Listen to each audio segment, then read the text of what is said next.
నమస్కారం TC news కి స్వాగతం. ముందుగా ముఖ్యాంశాలు. పాలకొల్లు ప్రభుత్వ ఆసుపత్రి అభివృద్ధి నిర్మాణ పనులను ఆకస్మికంగా తనిఖీ చేసిన రాష్ట్ర మంత్రి రామానాయుడు లోపించిన నాణ్యతపై వ్యక్తం చేసిన ఆగ్రహం.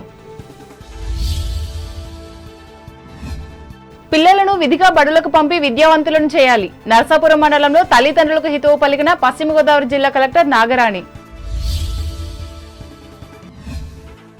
చెత్తతో పేరుకుపోయిన సత్యవాడ మండపాక డ్రైన్ను మెరుగుపరిచిన ఇరిగేషన్ సిబ్బంది.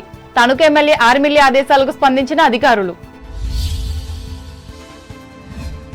గత ప్రభుత్వం నిర్లక్ష్యం చేసిన ఉపాధ్యాయ సమస్యలను ప్రస్తుత ప్రభుత్వం పరిష్కరించాలి. తణుకులో డిమాండ్ చేసిన టీచర్స్ ఫెడరేషన్ నాయకులు. కొత్త క్రిమినల్ చట్టాలకు వ్యతిరేకంగా అన్ని చోట్ల అవగాహన సదస్సులను ఏర్పాటు చేయాలి. తణుకులో న్యాయవాదులకు పిలుపునిచ్చిన all India lawyers union. Tadepalligudem మండల సార్వా సాగుపై ప్రతికూల ప్రభావం చూపిస్తున్న అధిక వర్షాలు. ఆందోళన వ్యక్తం చేస్తున్న అన్నదాతలు. ఉన్ని నియోజకవర్గం మేలూరుపాడు గ్రామ దేవతలకు భక్తి శ్రద్ధలతో సమర్పించుకున్న సారలు. పాల్గొన్న దేశం జిల్లా అధ్యక్షులు మంతెన దంపతులు, అనంతపురం ఎమ్మెల్యే సతీమణి శ్రీలక్ష్మిలు. వాడపల్లి వెంకన్న ఆలయానికి పెద్ద సంఖ్యలో తరలివచ్చిన జనం. మాఢవీధుల్లో 7 ప్రదక్షిణలు చేసి మొక్కులు తీర్చుకున్న భక్తులు. భారీగా కురుస్తున్న వర్షాన్ని సైతం లెక్క చేయకుండా ద్వారకా తిరుమల చిన్న వెంకటను దర్శించుకున్న ప్రజలు. గోవిందనామాలతో మారుమ్రోగిన ఆలయ ప్రాంగణం. పశ్చిమ గోదావరి జిల్లాకు చెందిన పాలకొల్లు ప్రభుత్వ ఆసుపత్రిని రాష్ట్ర జలవనరుల అభివృద్ధి శాఖ మంత్రి డాక్టర్ నిమ్మల రామానాయుడు శనివారం ఆకస్మికంగా తనిఖీ చేశారు. ఇందులో భాగంగా 12 కోట్ల 60 లక్షల రూపాయలతో చేపట్టిన ఆసుపత్రి నిర్మాణ పనులపై మంత్రి తీవ్ర ఆగ్రహం వ్యక్తం చేశారు. ముఖ్యంగా ఇంజనీరింగ్ అధికారులపై మండిపడ్డారు. ఈ మేరకు పనుల పరిస్థితిని జిల్లా కలెక్టర్తో పాటు సంబంధిత శాఖ కమిషనర్లకు ఆయన చరవాణి ద్వారా వివరించారు. అనంతరం మంత్రి మీడియాతో మాట్లాడారు.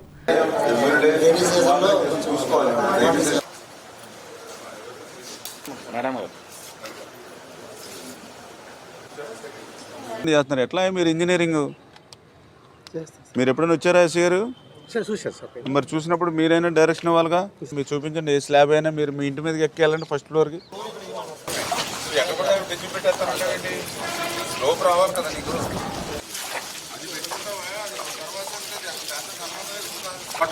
సెంటరింగ్ కట్టినప్పుడు లెవెల్ మెయింటైన్ చేయాలి. ఎక్కడైనా ఒక సెంటరింగ్ డౌన్ కట్టాడు అనుకోండి, కొంచెం తొక్కింది అనుకోండి, అక్కడ తొక్కి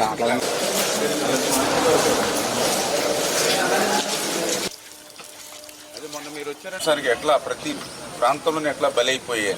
పాలకొల్లు ప్రభుత్వ ఆసుపత్రిని 50 పడకల ఆసుపత్రిని మళ్ళీ 100 పడకల ఆసుపత్రిగా పెంచుతూ 12 కోట్ల 60 లక్షల రూపాయలు కొత్త భవనం నిర్మాణం కోసం ఆ రోజు 3 సంవత్సరాలు తిరిగి ఆ నిధులు మంజూరు చేసుకుని 100 పడకల ఆసుపత్రిగా దీన్ని అప్గ్రేడ్ చేసుకోవడం జరిగింది. ఆ రోజు చాలా క్లియర్గా టెండర్లో కూడా అగ్రిమెంట్లో కూడా ఏదైతే కొత్త బిల్డింగ్ ఏదైతే ఉందో అది సంవత్సరంలో పూర్తవ్వాలని చెప్పేసి ఆ రోజు మేము అగ్రిమెంట్లో కూడా మరి పెట్టుకోవడం జరిగింది. కానీ దురదృష్టం ప్రభుత్వం.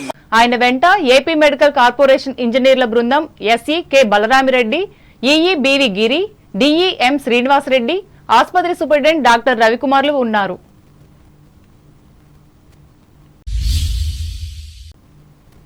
పిల్లలను తల్లిదండ్రులు బడికి పంపి విద్యావంతులను చేయాలని జిల్లా కలెక్టర్ చదలవాడ నాగరాణి తెలిపారు. నర్సాపురం మండలం వేములదేవి ఈస్ట్ గ్రామంలో శనివారం మత్స్యకారులతో నిర్వహించిన సమావేశంలో ఆమె పాల్గొని మాట్లాడారు. ప్రజా సమస్యలపై పరిష్కారానికి యాక్షన్ ప్లాన్ రూపొందించానన్నారు. ప్రమాదవశాత్తు మత్స్యకారులు మృతి చెందితే వారి కుటుంబాలను ఆదుకునేందుకు వీలుగా ప్రభుత్వానికి నివేదిస్తామన్నారు. ప్రభుత్వం చేసే అభివృద్ధి కార్యక్రమాలకు ప్రజలు సహకరిస్తే మంచి ఫలితాలు సాధించడానికి అవకాశం ఉంటుందని వెల్లడించారు. ఈ ప్రాంతంలో డ్రైన్లను ప్రక్షాళన చేసి అవసరమైన చోట్ల వంతెనలు నిర్మించేందుకు చర్యలు చేపడుతున్నట్లు వివరించారు.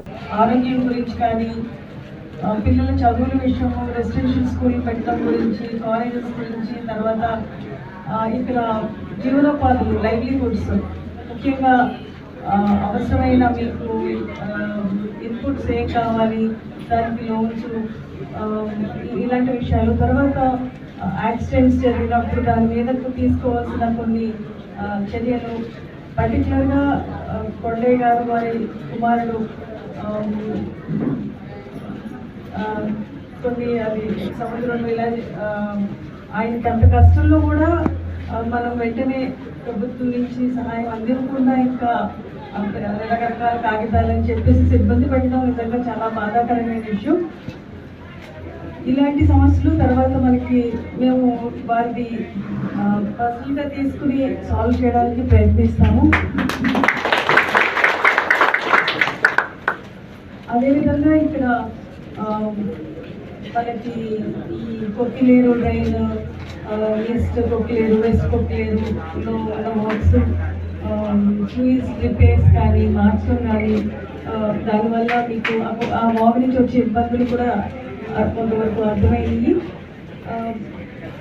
అలాగే ఇక్కడ విమెన్ కోఆపరేటివ్ సొసైటీస్ ఉన్నాయి, అంటే ఆడవాళ్ళతో రన్ అయ్యే సొసైటీస్ ఉన్నాయి, మగవాళ్ళతో రన్ అయ్యే సొసైటీస్ ఉన్నాయి.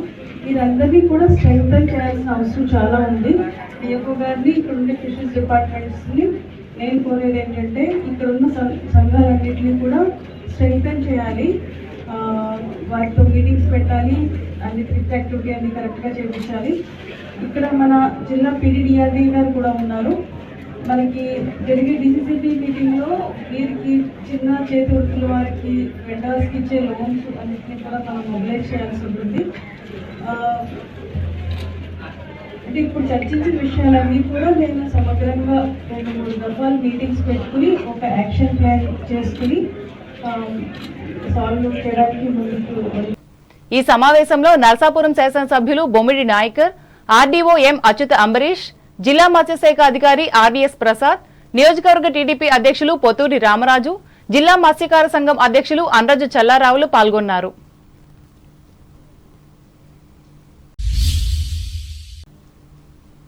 గత ప్రభుత్వం నిర్లక్ష్యంతో పూడుకుపోయిన సత్యవాడ మండపాక డ్రైన్ను తణుకు ఎమ్మెల్యే ఆరిమిల్లి రాధాకృష్ణ ఆదేశాల మేరకు ఇరిగేషన్ అధికారులు శనివారం ఆధునిక యంత్రాలతో బాగు చేశారు. ప్రధానంగా తేతలి గ్రామం మీదుగా ప్రవహించే డ్రైన్ పూడుకుపోవడంతో రైతులు తీవ్ర ఇబ్బందులకు గురయ్యారు. ఇదే విషయాన్ని శాసనసభ్యునికి చెప్పుకోవడంతో ఆయన చర్యలు చేపట్టారు. దాంతో రైతులు ఊరట చెందారు. ఈ కార్యక్రమంలో గ్రామ టీడీపీ నాయకులు, రైతు ప్రతినిధులు పాల్గొన్నారు. గత ప్రభుత్వంలో పేరుకుపోయిన ఉపాధ్యాయ సమస్యలను ప్రస్తుత ప్రభుత్వం పరిష్కరించి న్యాయం చేయాలని ఆంధ్రప్రదేశ్ టీచర్స్ ఫెడరేషన్ రాష్ట్ర మాజీ కార్యదర్శి అయినపర్తి రాజగోపాల్ విద్యాశాఖ ఉన్నతాధికారులను కోరారు. తణుకు జిల్లా పరిషత్ బాలురోన్నత పాఠశాలలో శనివారం నిర్వహించిన టీచర్స్ ఫెడరేషన్ జిల్లా సబ్ కమిటీ సమావేశంలో ఆయన పాల్గొని మాట్లాడారు.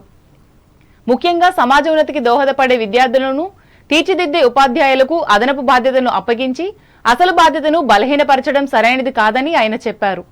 ఇదే విషయాన్ని ఇంతకుముందు ప్రభుత్వ నేతలకు ఎన్నోసార్లు చెప్పినా వినిపించుకోలేదని ఆయన పేర్కొన్నారు. ఆ విధానాలు వ్యతిరేకించి అధికారంలోకి వచ్చిన కూటమి ప్రభుత్వం వాస్తవాలకు దగ్గరగా వ్యవహరించి విద్యా ప్రమాణాలను రక్షించాలని సూచించారు.